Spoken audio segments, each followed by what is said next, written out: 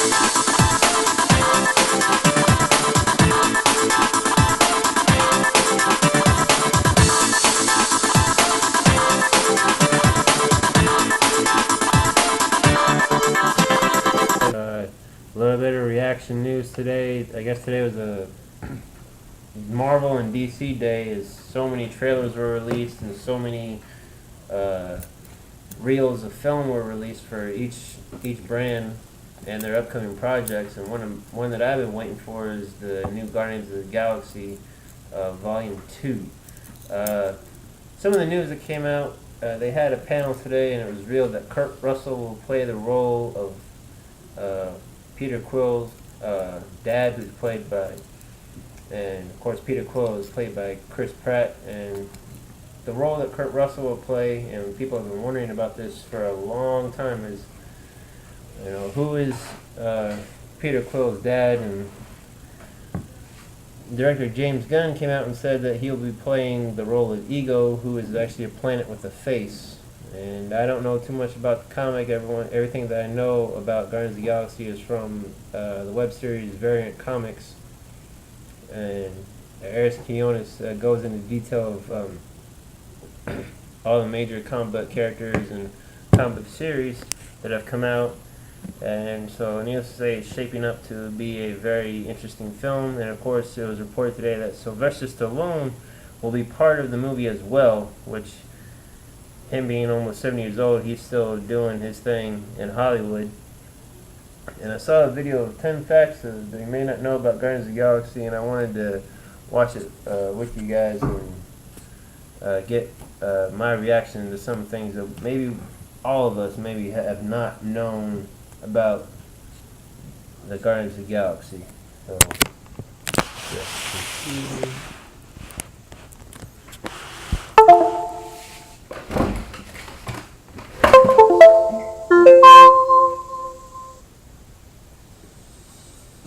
With Guardians of the Galaxy Volume 2 on the horizon, it feels like the perfect time to remind the world of exactly why the Guardians are so great.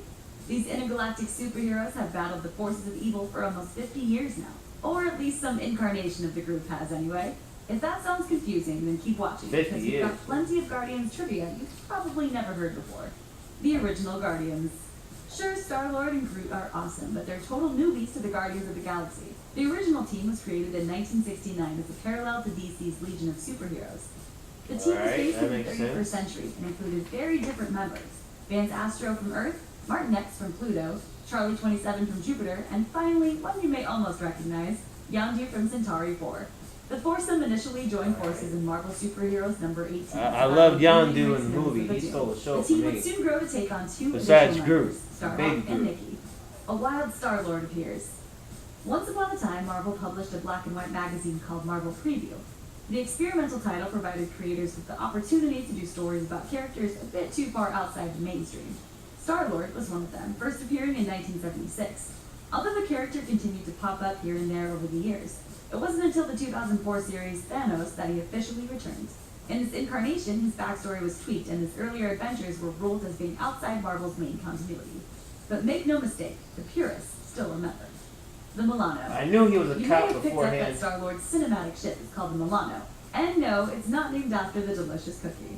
Director James Gunn tweeted in July of 2014 that the ship is actually named after actress Alyssa Milano, which falls perfectly in line with young Peter Quill's 1988 abduction. After all, the pubescent Quill disappeared from Earth, just as Milano was the most famous 16-year-old on the planet due to her role in Who's the Boss? I Am Groot. She's been It was staying all on the the way top back ever in the since. 1960s Tales to Astonish number 13 that Groot made his debut. At the time, the creature of walking wood came from Planet X, was much more talkative, and was bent on capturing humanity. Within a few pages, Groot is defeated by a guy with a box of termites, and it takes decades for the merciless Mahogany to turn up as anything other than a guest starring Ginkgo. Groot's reinvention took place around the same time as Star-Lord's, thanks to Marvel's epic 2004 crossover storyline Annihilation Conquest. And even though movie Groot was reduced to a 3-word script consisting of I'm Groot. You said that. voice actor Vin Diesel read his line over 1,000 times. I am Groot. Well, that's just as fascinating as the first 89 times you told me that. What is wrong with giving the truth? During a red carpet interview with Marvel, Diesel explained. When I came into the recording booth, there was a 50-page document, and on the left-hand side it said I am Groot, and on the right-hand side it would have a paragraph or a sentence explaining what he was really meaning, or what he was really trying to say. Drax, Alright. the real estate agent. Guardians of the Galaxy is pretty short on origin stories, so He did a lot better than than what most people thought he would do, and that's the truth. In the comics, he begins his existence in 1973 as real estate agent Arthur Douglas, who is then killed by Thanos and later resurrected by Thanos' father, for the sole purpose of killing Thanos.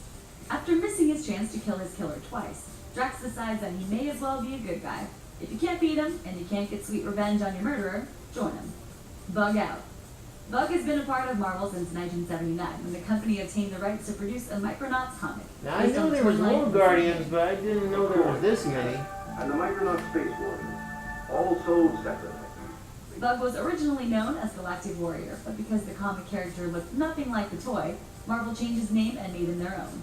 Bug bounced around the Marvel Universe for years, eventually turning up with the newer Guardians. James Gunn was psyched about the idea of using Bug, but it didn't work out. He broke the bad news on the podcast The Movie Crypt.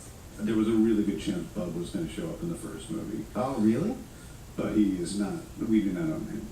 Also, just barely missing from Guardians due to rights squabbles, fan favorite Ron the Space Knight, a toy/comic crossover that Gunn also wanted to include, but Marvel just didn't have the rights anymore. The Collector's Collection.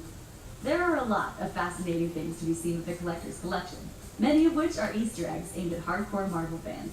These include Cosmo the Space Dog, what may or may not be Adam Warlock's cocoon, and even Howard the Duck. In a nod to his own film catalog, Gunn also included some of the alien slugs that terrorized the town in his 2006 film Slither. So wait, does that mean that film is a part of the Marvel Cinematic Universe? Mind boggles. Also originally intended to be part of the collection, Stan Lee himself. Gunn didn't think the first idea for his cameo was quite up to par, however. That's a shame too, because the plan had been to show him as part of the collector's collection and have him flip off the camera. Road Why to not? That would have been good. You may have noticed that the collector kind of lives in a giant... I would have liked to see The that. film doesn't go into it much, but the head formerly rested on the shoulders of a Celestial, according to Marvel's official documentation. Celestials are a star-faring race of humanoid aliens who possess untold cosmic power. Standing 2,000 feet tall, the Celestials are clad in full-body armor. No Earth being has ever seen what they look like beneath their armor or knows their origin. Something else that remains unknown is how the head of one of these things even fell off, and ended up as a port of call at the end of the universe. We don't want to meet the guy who can decapitate a half-mile-tall god. New endings. Gunn's original version for the end of Guardians involved Peter Quill's grandfather, played by Greg Henry. In an interview tied to the Blu-ray release of the film, he explained that Henry's moment in particular was just too much of a downer to keep. He has this photograph of Meredith, Peter Quill's mother, and Peter as a little boy, and he looks up at the stars, and it was really sweet. It means that he must have seen Quill getting abducted at the end of that day, and is still waiting for him to return. But it was freaking sad, so we took it out. Star-Lord and Starman. Rock god David Bowie spent much of his career focusing on space. He famously played an alien in The Man Who Fell to Earth, and even once led a band called the Spiders from Mars. You're really a freak. I don't mean that unkindly. I like freaks. So he would have been a perfect fit for the Guardians Galaxy. Unfortunately, Bowie didn't live long enough to appear in the sequel.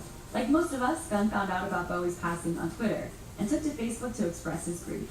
Just a very short while ago, Kevin Feige and I were talking about a cameo role in Guardians Volume 2, and he brought up Bowie's name. I told him nothing in the world would make me happier, but I heard from common friends he wasn't doing well. We heard back that he was okay and it could potentially happen. Who knows what that was about, but for whatever reason, it made my Twitter revelation more of a surprise. That would have what been might good have having been. David Bowie in the Thanks second for one. watching. Subscribe to our YouTube channel to watch more videos like the one you just saw. And leave us a comment to let us know any weird Guardians of the Galaxy facts you may know.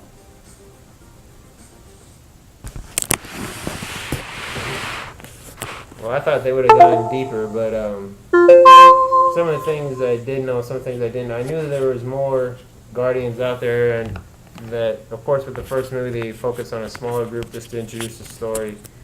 But it'll be interesting to see how they go with the second one, if they elaborate on the collector's collection. But let me know what you guys think. If there's any other Comic-Con news you think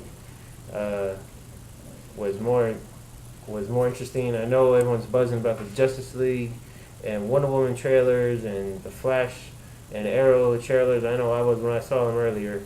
And it'll be interesting to see how this year shapes out, or the coming year shapes out for superhero movies and superhero shows. I'll talk to you guys later.